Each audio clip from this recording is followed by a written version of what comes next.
రైతు బజార్లలో తగ్గించిన ధరలకు కందిపప్పు బియ్యం గురువారం నుంచి ప్రత్యేక కౌంటర్ల ద్వారా విక్రయాలు. రాష్ట్ర పౌర సరఫరాల శాఖ మంత్రి శ్రీ నాదెండ్ల మనోహర్ గారు నిత్యావసరాలైన బియ్యము, కందిపప్పు, స్టీమ్డ్ బియ్యం ధరను తగ్గించి గురువారం నుంచి రైతు బజార్లో విక్రయిస్తారని ఆంధ్రప్రదేశ్ రాష్ట్ర పౌర సరఫరాల శాఖ మంత్రి శ్రీ నాదెండ్ల మనోహర్ గారు ప్రకటించారు. ఇక విజయవాడలోని సివిల్ సప్లైస్ కమిషనర్ కార్యాలయంలో హోల్సేల్ వర్తకులు, మిల్లర్లు, సరఫరాదారులతో శ్రీ మనోహర్ గారు సమావేశమయ్యారు.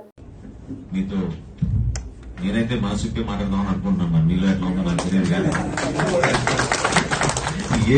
ఏది దాచుకుంటా కుటుంబ సభ్యులుగా మనందరం కలిసి ప్రయాణం చేసే విధంగా రేపటి రోజున మనం చేసే ప్రతి కార్యక్రమంలో కూడా మీరు భాగస్వామ్యం. మీరు వేరే కాదు, మేము వేరే కాదు.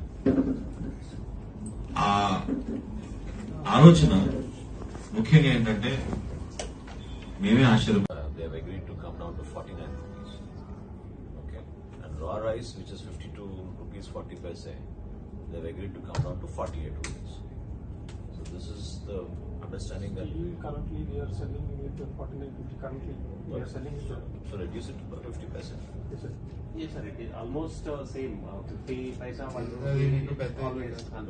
See, the idea is to keep it uniform, Uniform. so that we don't have any gap in our communication. So that is something that we want to ensure. Similarly with raw rice, it is 48 rupees.